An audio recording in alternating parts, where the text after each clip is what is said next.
Hello students, very much welcome to today's class. So welcome to another batch of class 11th. So this is the final lecture of breathing and exchange of gases, that is about the transport of carbon dioxide and disorders. ठीक है, तो सबसे पहले हम पढ़ेंगे carbon dioxide की transport, because in previous class हमने oxygen की ट्रांसपोर्ट पढ़ लिया था. As you can see the playlist of Anubhav batch of class 11th. ठीक है, तो अगर आपको कंटेंट अच्छा लग रहा हो, लाइक शेयर सब्सक्राइब जरूर करें हमारे चैनल को. आपको रेगुलर 11th और 12th दोनों के कंटेंट मिलेंगे. ठीक है, तो सबसे पहले अगर हम बात करें कार्बन डाइऑक्साइड कैसे ट्रांसपोर्ट होता है इन अ ब्लड, तीन फॉर्म में ट्रांसपोर्ट होता है. पहला क्या है, it is dissolve in plasma. कितने परसेंट डिजॉल्व होता है? 7%. Second, carbamino haemoglobin that is HbCO2, और ये कितना है? 20 to 25%. तीसरा, बाइकार्बोनेट आयन जो कि कितना है? 70%. और ऑक्सीजन कितना होता है? 3%. ठीक है, ट्रांसपोर्ट होता है, जो कि ऑक्सीजन हमने ऑलरेडी पढ़ लिया था. आज हम पढ़ेंगे कार्बन डाइऑक्साइड की ट्रांसपोर्ट. बहुत ही ध्यान से एंड वेरी इंपॉर्टेंट लेक्चर है आज का, क्लास का समझिए. ठीक है, तो जैसे कि आपको पता है कार्बन डाइऑक्साइड कहाँ बन रहा है? टिश्यू में बन रहा है कि नहीं? कार्बन डाइऑक्साइड टिश्यूज में बन रहा है, क्योंकि जब हमने ग्लाइकोलाइसिस पढ़ा था तो हमने क्या पढ़ा था? टिश्यूज में बन रहे हैं कार्बन डाइऑक्साइड. अब जो कार्बन डाइऑक्साइड बन गए टिश्यूज में, अब वो कहाँ ट्रांसपोर्ट हो रहे हैं? Inside our blood. ब्लड में क्या है? आरबीसीज है एंड प्लाज्मा है. क्लियर है? तो इस डायग्राम से मैं ये बता रही हूँ कि ये टिश्यू है, यहाँ पे कार्बन डाइऑक्साइड बना. अब ये कार्बन डाइऑक्साइड कहाँ ट्रांसपोर्ट हो रहा है? प्लाज्मा में हो रहा है. क्लियर है यहाँ तक? सबसे पहले अगर हम बात करें तो जो 7% कार्बन डाइऑक्साइड है वो क्या हो जाएंगे? डिजॉल्व हो जा रहे हैं. ठीक है, कहाँ पे? प्लाज्मा में डिजॉल्व हो जा रहे हैं. क्लियर है? उसके बाद जैसा कि आप लोग को पता है कि ब्लड में क्या प्रेजेंट होता है? हीमोग्लोबिन. अब ये जो हीमोग्लोबिन है, ठीक है, HbO2, that will break down into haemoglobin and oxygen. ठीक है, ये टूट गया. अब जो ऑक्सीजन यहाँ पे टूट के बना, ध्यान से सुनेगा, इन दी आरबीसीज. अब ये कहाँ जाएगा? ऑक्सीजन बन के वापस ये ऑक्सीजन कहाँ चला जाएगा? टिश्यूज में चला जाएगा. अब जो टिश्यूज में गया ऑक्सीजन, दैट मीन्स जब ऑक्सीजन टिश्यूज में गया वहां पे रिएक्शन होगा, कार्बन डाइऑक्साइड बना. बना कि नहीं कार्बन डाइऑक्साइड? अब क्या होगा? जो कार्बन डाइऑक्साइड बना वो कितना है? 23%. अब ये कार्बन डाइऑक्साइड कहाँ होगा? ट्रांसपोर्ट होगा इनसाइड आवर आरबीसीज. ठीक है, तो जो हीमोग्लोबिन था जो हमें यहाँ पे मिला था during the breakdown of HbO2, ये हीमोग्लोबिन जो कार्बन डाइऑक्साइड 23% आया इनसाइड ऑफ ब्लड, इसके साथ कंबाइन किया और ये क्या फॉर्म किया? HbCO2. क्लियर है यहाँ तक? जो कि ऑलरेडी मैंने बोला है क्या? कार्बोबिनो हेमोग्लोबिन फॉर्म करेगा HbCO2. यहाँ तक क्लियर है? उसके बाद नेक्स्ट अगर हम बात करें, 23% चला गया, 7% भी चला गया, अब रह गया 70%. तो मोस्टली जो है कार्बन डाइऑक्साइड वो बाइकार्बोनेट फॉर्म में ही ट्रांसपोर्ट होते हैं. तो जो 70% जो बच गए कार्बन डाइऑक्साइड, अब वो क्या करेंगे? जो कार्बन डाइऑक्साइड 70% आया, अब जो वाटर प्रेजेंट है इनसाइड और आरबीसी, अब वो कार्बन डाइऑक्साइड किससे कंबाइन किया? वाटर के साथ. और एंजाइम का नाम मैं यहाँ लिख देती हूँ. This is nothing but carbonic anhydrase. ठीक है, अब जो कार्बन डाइऑक्साइड 70% आया from the tissues to the plasma, it gets combined with water inside the RBCs with the help of enzyme carbonic anhydrase and it will form H2CO3. ठीक है, clear है? अब ये H2CO3 क्या होगा? इट विल अगेन डिसोसिएट्स, ये break down होगा with the help of enzyme carbonic anhydrase into H plus and bicarbonate ion. अब यहाँ पे समझने की बात है. अब जो बाइकार्बोनेट आयन है वो अगर हमारे आरबीसीज के अंदर है, दैट मीन्स हमारा जो सेल है वो ज़्यादा उसकी बेसिसिटी बढ़ गई. ध्यान रखिएगा, जब भी हमारा ट्रांसपोर्ट ऑफ ऑक्सीजन या कार्बन डाइऑक्साइड हो रहा है तो पीएच का मेंटेन होना बहुत ज़रूरी है. तो इसी वजह से जो बाइकार्बोनेट आयन यहाँ फॉर्म हुआ है CO3 माइनस, सेल के अंदर आरबीसीज के अंदर क्या होगा? बेसिक हो जाएगा, ज़्यादा उसका नेचर बेसिक हो जाएगा. इसी वजह से क्या हुआ यहाँ? एच सी, आई मीन जो बाइकार्बोनेट आयंस थे वो कहाँ पहुंच गए? वो आरबीसी से निकल गए, प्लाज्मा में आ गए. ये सारे क्या है? ये सारे प्लाज्मा है. ठीक है, और ये इनसाइड वाला आरबीसीज है. क्लियर है? अब ये जो बाइकार्बोनेट आयन है ये बाहर आया. ठीक जैसे ही बाइकार्बोनेट आयन बाहर आया, वैसे ही प्लाज्मा से आरबीसी में क्या गया? क्लोराइड आयन गया. ठीक है, क्लियर है यहाँ तक?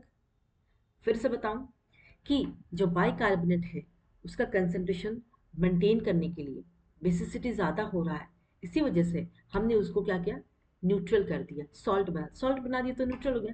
अब सॉल्ट बनाने के लिए जो बाइकार्बोनेट आयन था वो किससे रिएक्ट करेगा, सोडियम आयन से, and it will form NaHCO3 that is salt, neutral हो गया, राइट। अब ठीक उसी तरह से जो क्लोराइड आयन कहाँ से आया था, कहाँ से आया था, प्लाज्मा टू RBC।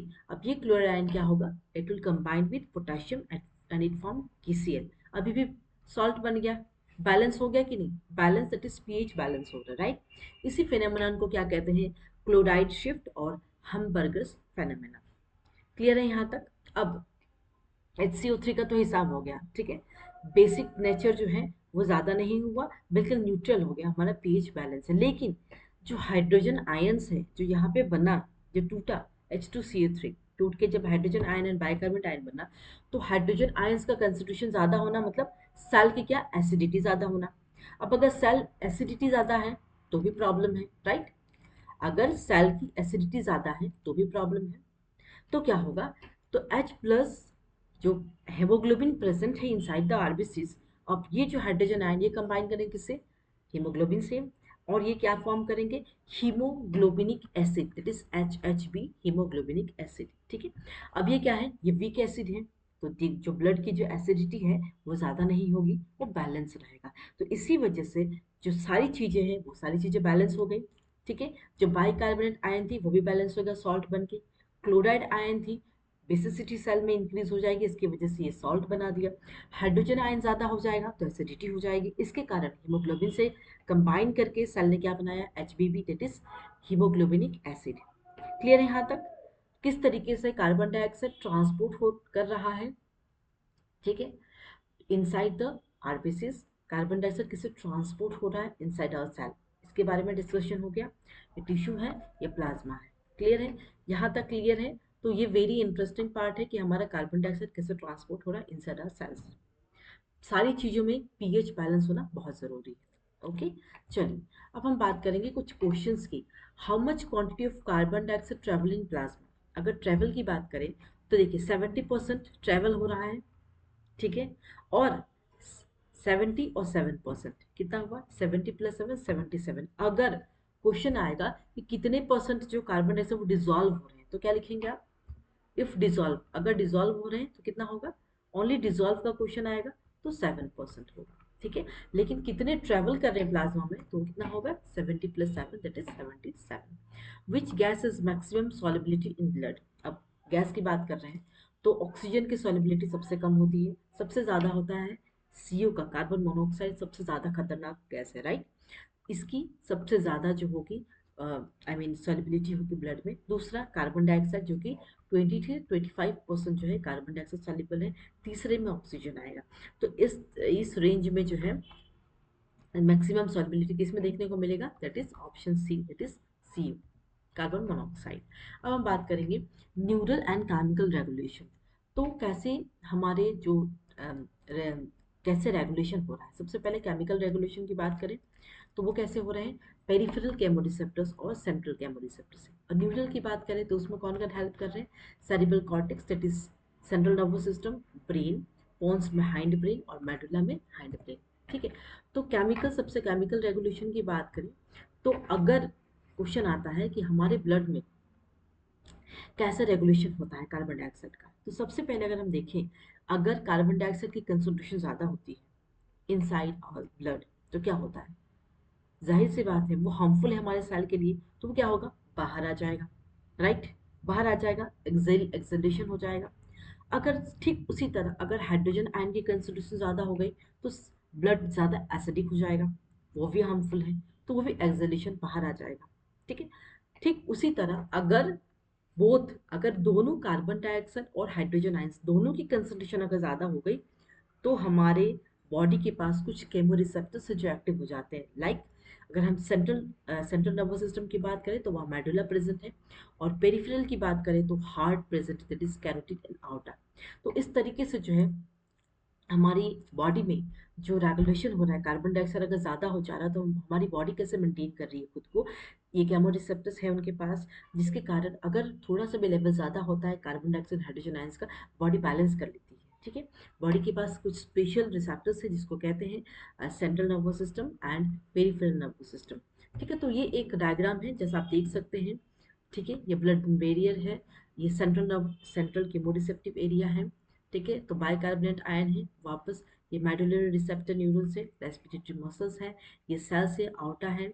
ठीक है, ये कैरोटिक बॉडीज है। इस तरीके से जो है हमारा केमिकल रेगुलेशन हो रहा है ट्रांस कार्बन डाइऑक्साइड का। न्यूरल की बात करें जो नर्वस सिस्टम है, तो नर्वस सिस्टम के पास क्या है, बोन्स है। ठीक है, ठीक है, this is the pons structure है जो मैं अभी बताने वाली हूँ, पोन्स और मेडुला रीजन। तो यहाँ पे क्या प्रेजेंट है, न्यूमोटॉक्सिक सेंटर और शटडाउन सेंटर। ठीक है, तो जैसे कार्बन डाइऑक्साइड हाइड्रोजन आयन की कंसंट्रेशन ज़्यादा होती है तो न्यूरल रेगुलेशन कैसे करते हैं, ये न्यूमोटॉक्सिक सेंटर जो है ये क्या करेंगे, नेगेटिव रिस्पॉन्स, ठीक है, ये नेगेटिव इफेक्ट छोड़ेंगे किस पे, डीआरजी पे। ठीक है, डीआरजी है, डीआरजी क्या करेगा, जैसे नेगेटिव इफेक्ट करेगा।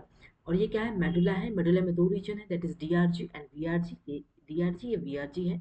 तब डीआरजी क्या करेगा, इंस्पिरेशन को कंट्रोल करेगा, और इस तरीके से जो है ये नॉर्मल केसेस में देखने को मिलते हैं। लेकिन वीआरजी की बात करेंगे तो वो इंस्पिरेशन और एक्सपिरेशन दोनों का कंट्रोल करेगा। दैट मीन्स इस तरीके से न्यूरल रेगुलेशन हो रहा है हमारे सेल के अंदर। ये देखिए, ये पोन्स है, ये मेडुला है। ठीक है, तो ये देखिए ये pons, this is ventral respiratory group and this is the medulla part. Pneumotaxic centre acoustic centre है ये, जो this is the dorsal respiratory group जो कि कहते हैं डीआरजी एंड वीआरजी। और ये जो हमारा रेस्पिरेटरी मसल्स है जो कि इंटरनल इंटरकोस्टल मसल्स और एक्सटर्नल इंटरकोस्टल और डायफ्राम, तो इस तरीके से ये आई मीन नेगेटिव इफेक्ट कर रहे हैं, तब जाके वीआरजी रिस्पॉन्स कर रहे हैं, सॉरी डीआरजी रिस्पॉन्स कर रहे हैं, and that they will control the inspiration, that will be the normal one. ठीक है, तो ये हो गया। अब हम बात करेंगे factors affecting respiratory system disorder. सबसे पहला क्या है, जेनेटिक फैक्टर है, दूसरा एलर्जीज है, तीसरा स्मोकिंग है। अगर कोई किसी किसी बच्चों में पेरेंट्स के थ्रू अगर जेनेटिकली जो चीज़ें होती लाइक अस्थमा हो गया, तो वो पेरेंट्स को होता है तो थोड़े बहुत चांसेस होते हैं कि बच्चों में भी हो जाता है। बहुत सारे टाइप ऑफ एलर्जीज होती हैं, डस्ट एलर्जी, विंड एलर्जी, ठंडी की एलर्जी। स्मोकिंग, अगर कोई बहुत ज़्यादा स्मोकिंग करते हैं उनको रेस्पिरेटरी प्रॉब्लम्स हो जाती हैं। एयर पोल्यूशन, आजकल एयर इतना प्रदूषित हो गया है, इतना ज़्यादा पोल्यूशन हो गया, उसके कारण छोटे छोटे बच्चों में अस्थमा की प्रॉब्लम होने लगी है। बैक्टीरिया और वायरल इन्फेक्शन के थ्रू भी रेस्पिरेटरी डिसऑर्डर्स देखने को मिलते हैं। सबसे पहले अगर हम देखें रेस्पिरेटरी डिजीज की, पहला क्या है, अस्थमा। अस्थमा कुछ नहीं, एक टाइप ऑफ एलर्जी है। और बेसिकली वो कैसे हो रहा है, जब हमारे ब्रोंकाई और ब्रोंकायल्स वो जब इन्फ्लेमेशन उनको जब फूल जा रहे हैं, वो भी इन्फेक्ट हो रहे हैं by any kind of bacteria, तो उसकी वजह से क्या हो रहा है, अस्थमा हो रहा है। दूसरा, क्रोनिक ऑब्स्ट्रक्टिव पल्मोनरी डिजीज, ये क्या कर रहे हैं, ये सांस लेने में, जिन लोगों को सांस लेने में बहुत ज़्यादा दिक्कत होती है उन्हें इस तरीके की बीमारी होती है, right. Emphysema, reduction of the respiratory disease due to the damage of alveolar walls, it is cause multiple cigarette. जो लोग सिगरेट स्मोकिंग बहुत ज़्यादा करते हैं उनका जो एल्वियोलाई का जो वॉल है वो डैमेज हो जाता है, जिसके कारण उनको सांस लेने में दिक्कत होती है, right. Next, occupational respiratory disorders, ये क्या है, fibrosis of upper respiratory tract. जो फाइब्रोसिस अपर रेस्पिरेटरी ट्रैक्ट की जो फाइब्रोसिस होगी, लाइक एस्बेस्टस, किसी किसी लोगों को एस्बेस्टस से एलर्जी होती है, किसी किसी को आयरन से, किसी किसी को चौक का जो पाउडर होता है, जो चौक लिखते हैं ब्लैक बोर्ड पे, उसकी धूल से बहुत सारे लोगों को सांस लेने में दिक्कत, छींके आना, है ना। किसी किसी लोगों को सिलिका से प्रॉब्लम होती है ना। किसी किसी को कोल, ठीक है, निमोकोस जिसको कहते हैं निमोकोनियोसिस, इसका कारण जो है रेस्पिरेटरी डिजीजेस देखने को मिलती है। Next, sinusitis, inflammation of the mucous membrane in nasal, जो नाक का जो नजल साइनस है, बहुत सारे लोगों को साइनस का प्रॉब्लम होता है, तो जो म्यूकस मेम्ब्रेन है नजल साइनस में, वो उसकी इन्फ्लेमेशन होती है, ठीक है। दैट इज साइनस मतलब स्नेडरियन मेम्ब्रेन, तो उससे क्या होता है, साइनस होते हैं। लंग कैंसर की बात करें तो ये ज़्यादातर कहाँ हो रहा है, it occurs in main part of lungs. ठीक है, यहाँ तक क्लियर था। अगर हम देखें तो थोड़ा सा एनसीईआरटी बुक भी देख सकते हैं।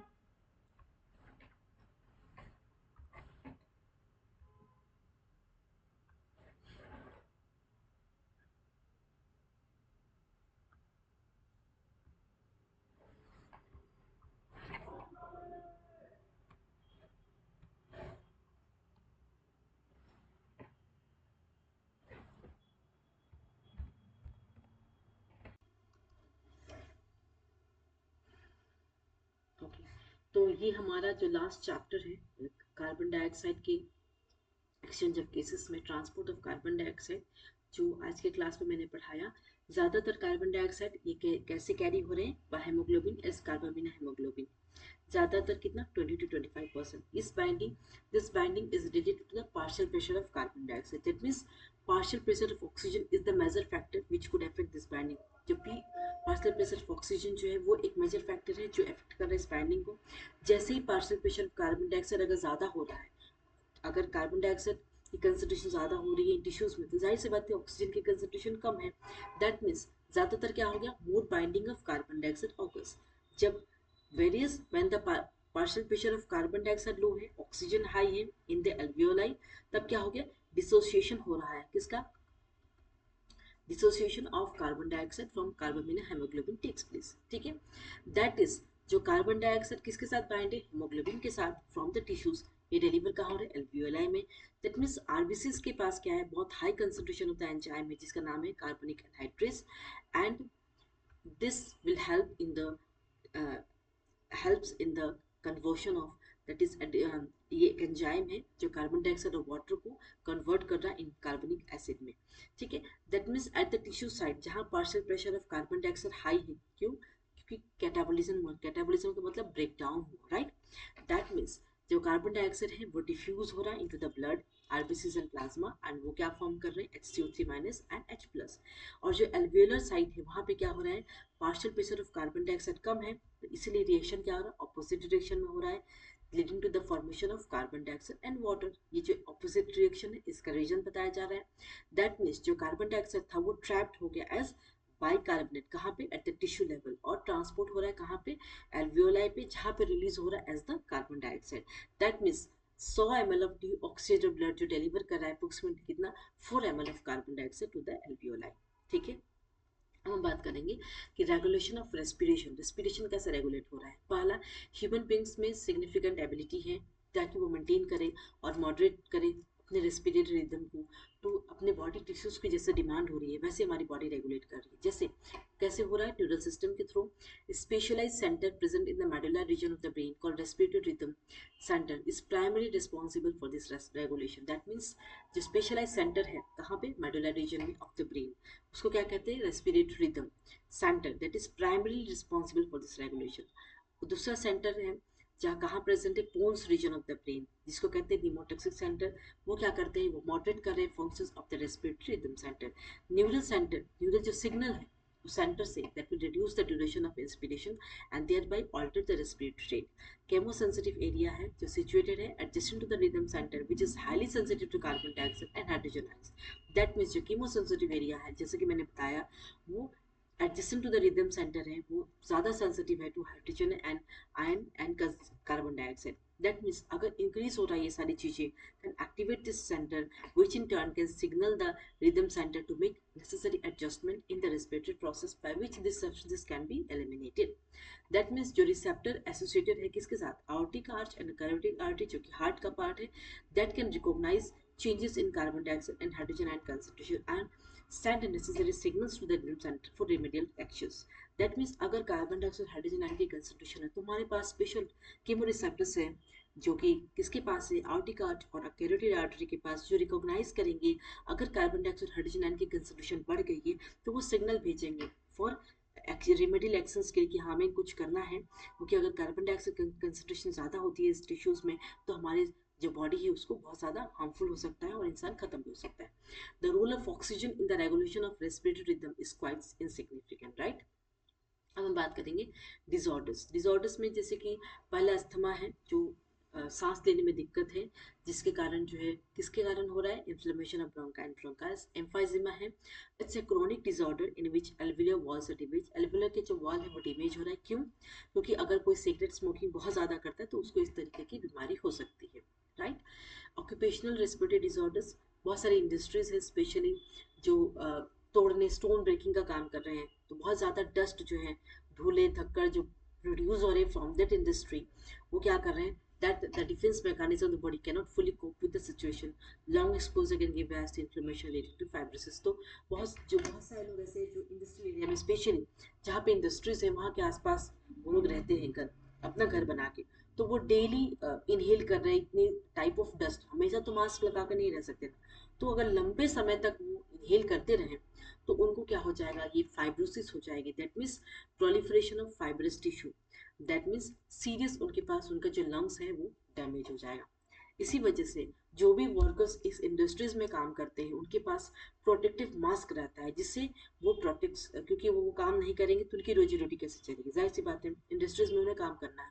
तो उनको प्रॉपर मास्क दिए जाते हैं ताकि उनकी जो लंग्स है वो डैमेज ना हो और वो अच्छे तरीके से काम कर पाए। ठीक है, तो ये रहा आज का क्लास, यहीं तक था, कंप्लीट हो गया ये चैप्टर। हम नेक्स्ट क्लास में बॉडी फ्लूइड्स एंड सर्कुलेशन वाले चैप्टर को स्टार्ट करेंगे। ठीक है, तो मिलते हैं नेक्स्ट क्लास में।